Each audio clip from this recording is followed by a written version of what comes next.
المشاهدون الأكارم، أسعد الله مساءكم أينما كنتم بكل خير. نشرة الأخبار نقدمها من تلفزيون دولة إريتريا، نسهلها كالعادة بالعناوين.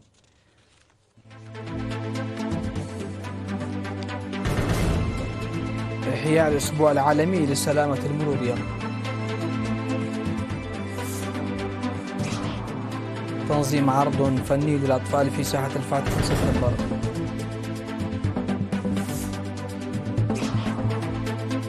تضاعف كبير لأعداد المدارس في إقليم عنسبة.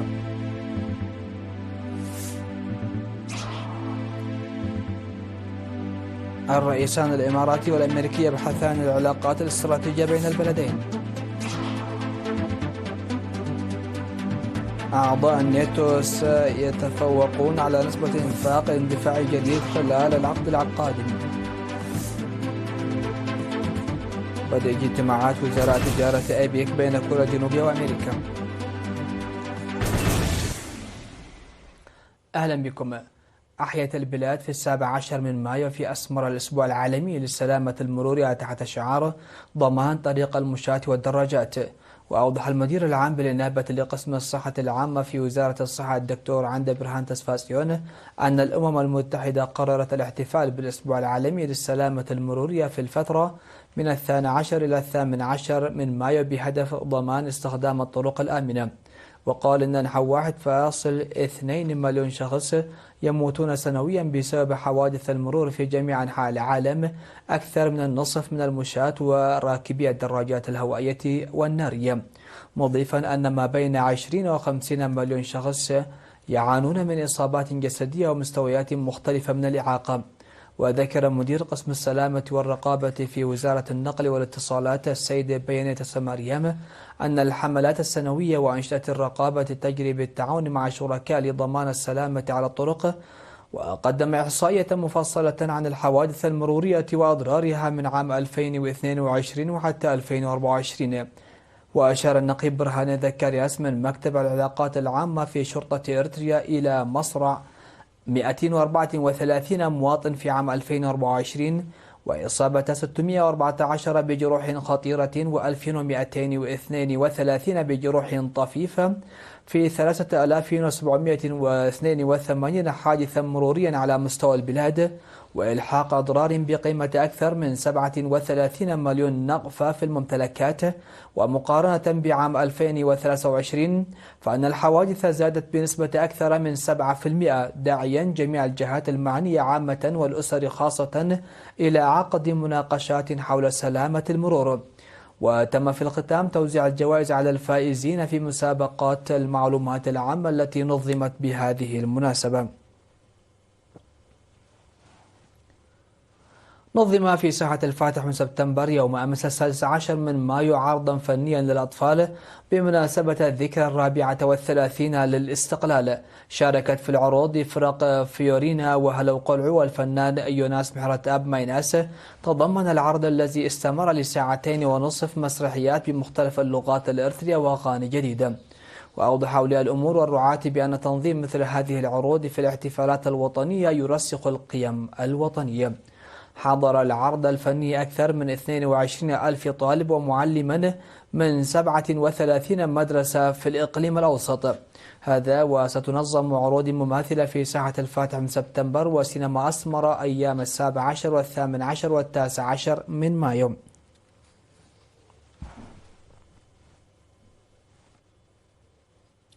عقد في مدينة كرن سيمينارات بمناسبة الذكرى 34 لاستقلال إريتريا للعمال وأفراد الجيش والشعب والطلاب بعنوان استثنائية حرية إريتريا.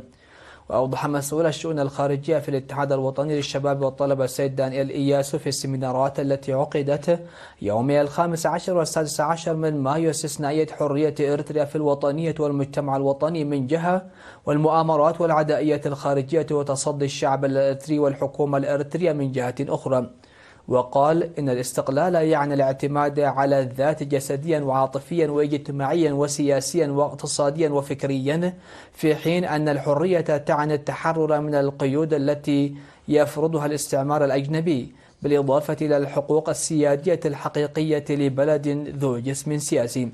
وأوضح بأن إريتريا اليوم دولة تتمتع باستقلال وسيادة حقيقيا،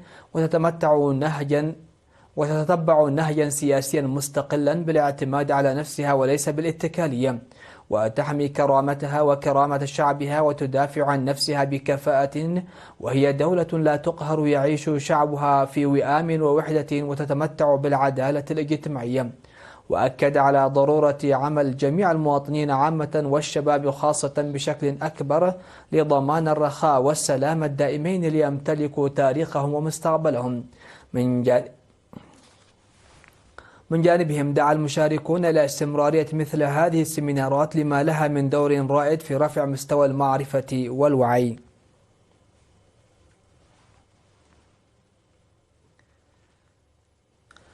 تضاعف أعداد المدارس في إقليم عنسبة خلال سنوات الاستقلال إلى أكثر من 13 أضعاف. وأوضح مسؤول التعليم في الإقليم الأستاذ كفلاي عند مريم أن الحكومة الإريترية وإيمانا منها بأن التعليم حق أساسي للمواطنين وضرورة لتطور البلاد منحت التعليم الأولوية الكبرى، وأدى ذلك إلى ازدياد عدد المدارس من 36 قبل الاستقلال إلى 472 مدرسة حاليا. وأشار إلى انتشار التعليم في جميع إدارات ضواحي وقرى المديريات التسعة في الإقليم، ووجود مدرسة ثانوية في كل مديرية. وذكر ازدياد عدد الطلاب مع إرساء البنى التحتية التعليمية، موضحا بأن عدد الطلاب الذي كان حوالي 18,866 طالب في العام الدراسي 1991-1992 ارتفع حاليا بنسبة 44% ليصل إلى 125,569 طالب وطالبة. وحول مشاركة الطالبات أو المرأة في العملية التعليمية، أفاد بأن مشاركة المعلمات التي كانت محدودة بداية الاستقلال بلغت حاليا أكثر من 1800 معلمة. وشهد بالمساهمة الشعبية في إصلاح وصيانة المدارس ودعم المعلمين. توجد في إقليم عنسبة 127 روضة أطفال و141 مدرسة ابتدائية و75 مدرسة متوسطة و25 مدرسة ثانوية. قام فرع التعليم بالإقليم الأوسط في 17 من مايو بتكريم الفائزين بالمنافسات التعليمية في العام الدراسي 2024-2025 في حفل أقيم في مدرسة أبره باهة للمكفوفين. وتضمنت المسابقات القراءة وجمال الكتابة والمعرفة العامة والخطابة والمناظرة باللغات التجرينية والعربية والإنجليزية إلى جانب أنشطة أخرى. وذكر مسؤول وحدة الثقافة والريادة والصحة في فرع التعليم بالإقليم الأوسط الأستاذ ستيفانوس جبر هواريات أن الأنشطة كانت بمثابة العمود الفقري للتعليم الأكاديمي، فضلا عن كونها عرضا للياقة البدنية والوطنية. من جانبه أشاد مسؤول فرع التعليم بالإقليم الأوسط الأستاذ بلاي هبتجابر أشاد بالأنشطة التي تم تنفيذها بين الطلاب في جميع المدارس، وحث على العمل على تحسين جودة ومستوى الطلاب.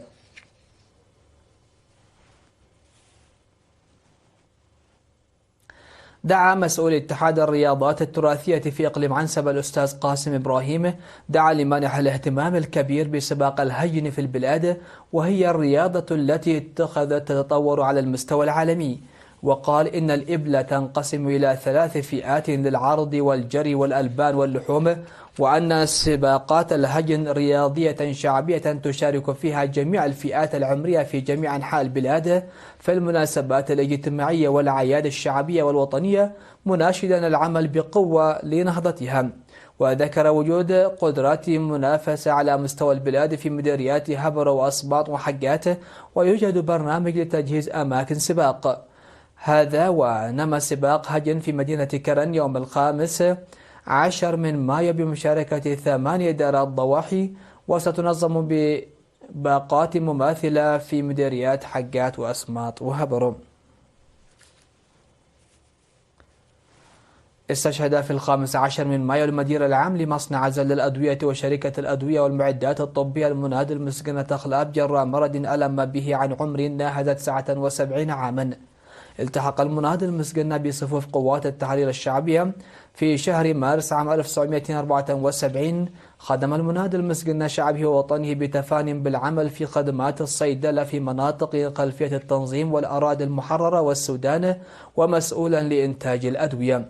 المناضل الشهيد مسجنة خلاب متزوج وأب ل3 أبناء، وقد وري جثمانها الثرى ظهر يوم 17 من مايو في مقبرة الشهداء في أسمرة.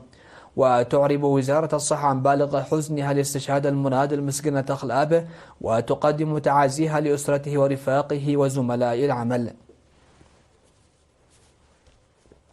مشاهدينا فاصل من ثم نعود لنوافيكم بالأنباء على الصعيد العالمي، فتفضلوا بالبقاء معنا.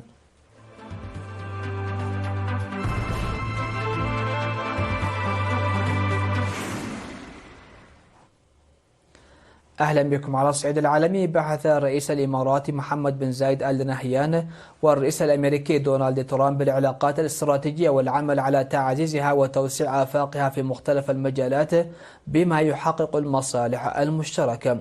وبحث الشيخ محمد بن زايد آل نهيان أيضا خلال استقباله في قصر الوطن في أبو ظبي دونالد ترامب الذي يقوم بزيارة دولة إلى الإمارة للقضايا الإقليمية والدولية محل الاهتمام المشترك. واستعرض محمد بن زايد وترامب آفاق التعاون وفرص توسيع مجالاته، خاصة الاستثمار والتكنولوجيا المتقدمة والذكاء الاصطناعي والصناعات وغيرها من الجوانب التي تخدم رؤية البلدين تجاه تحقيق مستقبل أكثر ازدهارا للجميع. وأكد الجانبان خلال اللقاء حرصهما على مواصلة تعزيز علاقات التعاون الاستراتيجي بين البلدين في ظل الاهتمام الذي توليه قياداتهما لتطوير هذه العلاقات بما يحقق مصالحهما المشتركة.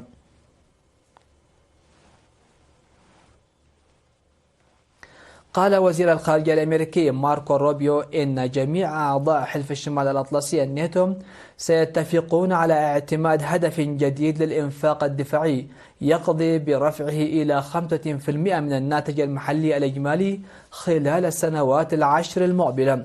وأكد وزير الخارجية الأمريكي أن حلف الناتو أمام فرصة تاريخية ليعزز وحدته وقوته، كما أعرب عن أمله في أن تستغل الحكومة السورية المرحلة الحالية لإعادة بناء البلاد والانخراط في مسار سياسي شامل.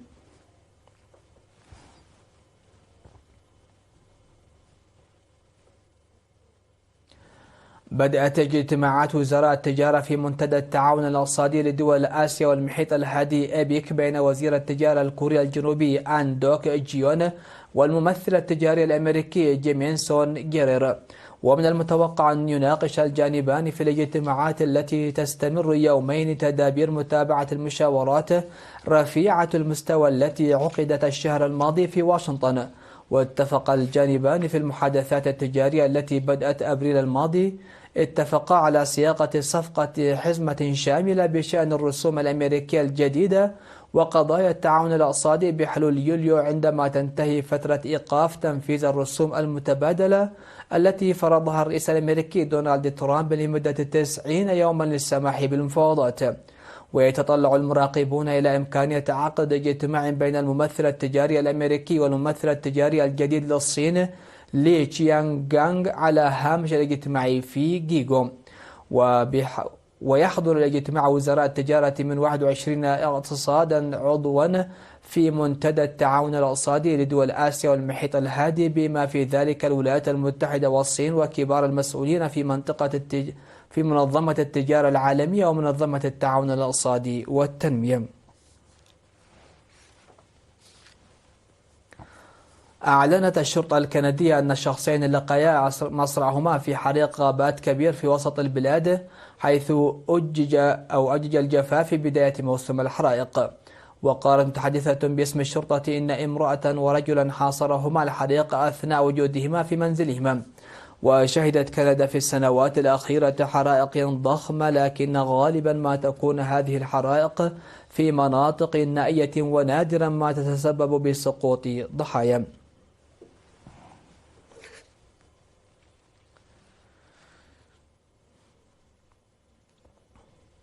مشاهدينا، ختام نشرة هذه النشرة إليكم أبرز ما جاء فيها.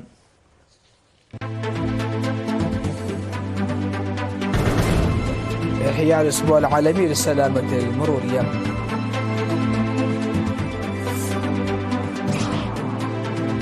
تنظيم عرض فني للأطفال في ساحة الفاتح من سبتمبر. تضاعف كبير لأعداد المدارس في إقليم عنسبة.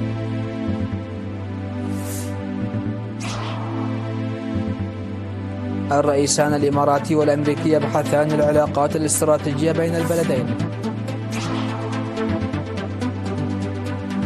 أعضاء الناتو سيتفقون على نسبة إنفاق دفاعي جديد خلال العقد القادم. وبدء اجتماعات وزراء تجارة إيبك بين كوريا الجنوبية وأمريكا.